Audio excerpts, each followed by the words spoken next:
बिस्मिल्लाहिर्रहमानिर्रहीम। अस्सलाम वालेकुम students of my series. This is your teacher Fazal Shahbaz Khan. एक बार फिर आपकी खिदमत में हाजिर हूँ अपने एडवांस ग्रामर सीरीज के इस बार 5वें लेक्चर को लेकर। एक बार फिर मेरी ये जो सीरीज आपके सामने है, इसमें मेरा जो टॉपिक है वो स्टिल सेम है, as you can see written before you on the board, that is direct and indirect speech. लेकिन इससे पहले आज इस लेक्चर में क्या नया मैं आपको देने चाह रहा हूं, हम उसे हासिल करें। मैं आपसे सबसे पहले यहाँ पर ये रिक्वेस्ट करूंगा कि अगर आप मेरे चैनल पर नए हैं तो प्लीज़ मेरे चैनल को सब्सक्राइब कर लीजिए। और सब्सक्राइब करना काफ़ी नहीं होगा, मेरी वीडियोस को शेयर करिए, उससे पहले तो खुद भी लाइक करिए, कमेंट करिए, ताकि मुझे आपकी इंटरेक्शन का भी अंदाजा हो।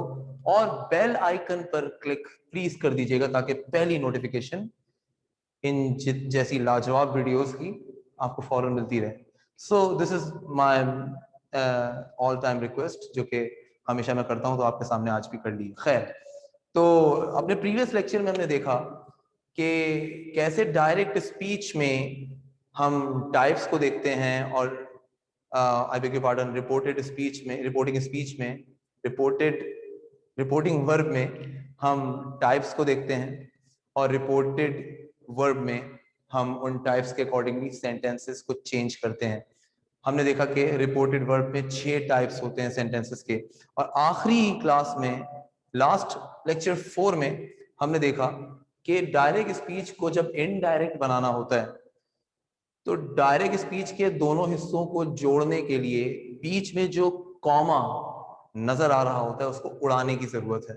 और जब उसको उड़ाया जा रहा होता है तो उसकी जगह पर according to a sentence of reported verb आपने यहां पर कभी उस कॉमा को दैट में कन्वर्ट करना होता है, कभी इफ या वेदर में कन्वर्ट करना होता है, कभी आपने टू में कन्वर्ट करना होता है। अच्छा, इसके लिए आपको मेरे प्रीवियस लेक्चर्स देखने होंगे डेफिनेटली, जो मैं अपनी वीडियो के लास्ट में जिसका लिंक आपको दे दूंगा उस पर क्लिक करिएगा और उसको व्यू कर लीजिएगा।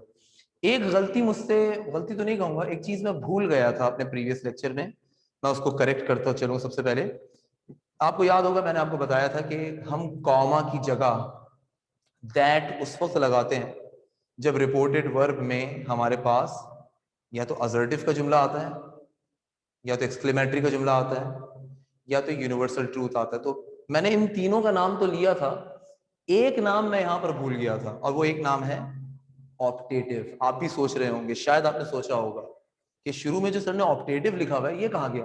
तो ऑप्टेटिव का जुमला भी अगर रिपोर्टेड वर्ब में आ जाए तो भी हम कॉमा दैट में कन्वर्ट कर रहे होते हैं इनडायरेक्ट स्पीच में। आज फाइनली मैं कुछ एग्जांपल्स आपके सामने कोट करने जा रहा हूं अपने रिपोर्टेड स्पीच के पहले सेंटेंस को लेकर। तो मैं अपने लेक्चर का आज आगाज करता हूं, फॉलो करते रहेंगे। आज हम रिपोर्टेड वर्ब के जुमलों को देखने जा रहे हैं।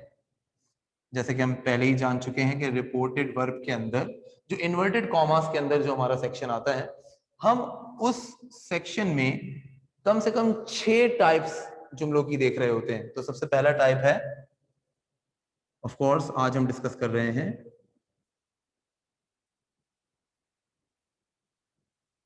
असर्टिव सेंटेंसेस को। आज अपने पहले जुमले को देखते हैं और इसकी कुछ एग्जांपल्स मैं यहां आपके सामने कोट करूंगा। ये भी मैं आपको बताता चलूं कि असर्टिव सेंटेंस हो या कोई भी और जुमला हो, कल को इंट्रोगेटिव सेंटेंस भी होगा, कोई और जुमला होगा, मैंने हर सेंटेंस के ऊपर यहां पर इंशाल्लाह ताला आपसे 2-2 लेक्चर्स शेयर करने हैं ताकि आपको इस पर प्रैक्टिस भी मिल जाए, आपकी प्रोफिशिएंसी भी यहां पर अच्छी हो जाए। तो इंशाल्लाह ताला आपको एक मुकम्मल सीरीज मिलेगी, तो आप उसको फॉलो करते रहेंगे। आइए सिंपल से लेकर यानी कि मेजर स्टेटमेंट्स तक हम अपने डिस्कशंस को लेकर चलते हैं। लेकिन इससे पहले कि मैं कुछ भी कहूं, एक रूल आपके सामने डेवलप कर देता हूं। फॉर एग्जाम्पल, एक कॉमन रूल है जो कि जाहिर है हम फॉलो करते हैं,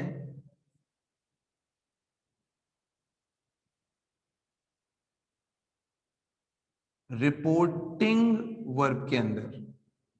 अब मजे की बात यह है कि आज हम जो जुमला करने जा रहे हैं वो रिपोर्टेड वर्ब का जुमला है, लेकिन जो रूल आज हम डिस्कस करने जा रहे हैं वो चेंजेस हम रिपोर्टिंग वर्ब में करते हैं। रिपोर्टेड वर्ब में अगर के मेरा सेंटेंस असर्टिव का है तो रिपोर्टिंग के वर्ब में जो हमारा वर्ब है से, जो मैं अब लिखने जा रहा हूं, उसको हम किस में कन्वर्ट करते हैं, आइए जरा उसकी एग्जांपल देख लेते हैं। फॉर एग्जांपल, आज मैं डिटेल लेक्चर नहीं बनाऊंगा, डिटेल लेक्चर मैं आपको नेक्स्ट टाइम ही दूंगा। फिलहाल हम आसान सी एग्जाम्पल से अपनी गुफ्तगू का आगाज कर लेते हैं। जैसे कि एक जुमला है, for example a sentence is he says, और मैंने यहां कॉमा डालकर अब मैं इन्वर्टेड कॉमा में लिख रहा हूं, आई एम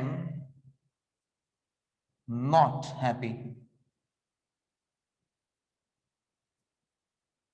अब यहां पर ध्यान देने की जरूरत है, अभी बहुत सारे रूल्स पर मुझे आगे भी बात करनी है, मैं बीच में उन रूल्स पर बात करता रहूंगा। फिलहाल मैं एक छोटी सी चीज आपको क्लियर कर देता हूं। आई एम नॉट हैप्पी का जो जुमला आप यहां पर देख रहे हैं, इसमें शुरुआत सब्जेक्ट से हो रही है और फिर ये हेल्पिंग वर्ब पे जा रहा है और फिर फुल स्टॉप पे खत्म हो रहा है।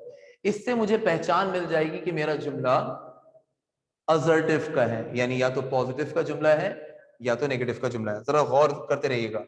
इससे पहले कि मैं इसे चेंज करूं, मैं यहां पर एक पॉइंट रेस करना चाह रहा हूं। चले मैं ही लिख देता हूं, मैं इसे चेंज करना शुरू करने वाला हूं।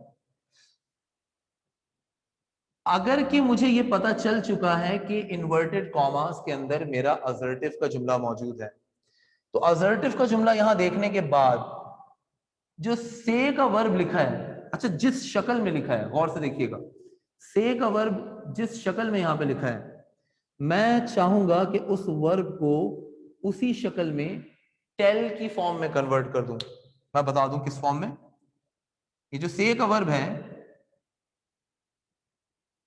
अगर कि मेरा जुमला असर्टिव का मुझे अंदर पता चल रहा हो, तो ये जो से का वर्ब है, जब मैं नीचे आऊं तो मैं इसे कन्वर्ट कर देना चाहूंगा इनटू अ डिफरेंट फॉर्म, और अब जो वो फॉर्म होगी वो फॉर्म होगी टेल के वर्ब की।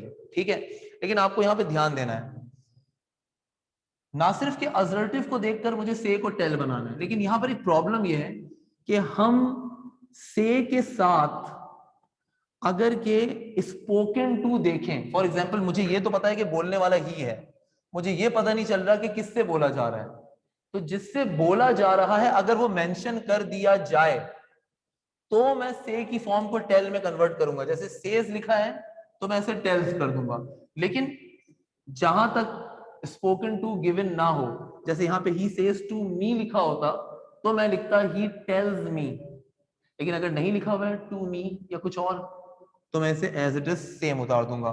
मतलब मैंने चेंज करना ही नहीं है। मैं चेंज कब करूंगा, जब यहां सेज के साथ स्पोकन टू गिवन होगा। फॉर एग्जाम्पल ये सेज है तो मैंने इसे या तो सेज रहने देना है या टेल्स कर देना है। फॉर एग्जाम्पल अगर के मान लीजिए ये सैड है, ठीक है, और इसके साथ टू लगा हुआ है, टू मी, तो फिर मैं क्या करूंगा, मुझे स्टिल टेल की फॉर्म में कन्वर्ट करना है, लेकिन अब क्योंकि ये से की सेकंड फॉर्म है तो मुझे टेल की भी यहां पर सेकंड फॉर्म यूज करनी पड़ जाएगी। और सपोज मैं यहां पे लिख दूंगा टोल्ड। ये सारी चीजें इंशाल्लाह ताला आपको मजीद क्लियर होंगी। फिलहाल आप सिंपल लॉजिक्स पे यहां पर काम करने वाले हैं। अब हम क्या कर रहे हैं, चले यहां पे सेट लिखा हुआ है, अब हम यहां पर सारी की सारी बेसिक्स को मिक्स करने वाले हैं जो हमने पीछे पढ़ी है। कीपिंग इन माइंड कि से की फॉर्म टेल में कन्वर्ट होती है, यहां तो नहीं होगी, लेकिन एक आसान फिलॉसफी समझाना चाह रहा हूं नरेशन की, या ये कह लीजिए कि आपकी जिंदगी में आसानी लाने जा रहा हूं। गौर करिएगा, आज से पहले आप सिर्फ और सिर्फ जुमले को पढ़ते थे और जुमले को चेंज कर देते थे। क्या करके, यार ही ने कहा है और ही ने अपने आप को आई कहा है, तो इसका मतलब ये कि जब हम इनडायरेक्ट में जाएंगे तो आई ने क्योंकि अपने आप को ही अपने बारे में बात की है, इसलिए हमें आई की जगह ही लिखना होगा। एक खिचड़ी बन गई कि यार किसको देख के क्या किसमें और किस तरह किसमें कन्वर्ट करना है। आसान करिए अपनी जिंदगी। जुमला लिखा है, उर्दू में तर्जुमा करिए। उसने कहा, एक एक मिनट, ये सैड जो है ये ऑलरेडी मुझे एक सेंस दे रहा है। किस चीज का सेंस दे रहा है? ये मुझे सेंस दे रहा है टाइप नंबर 2 का। और टाइप 2 क्या है? पास्ट।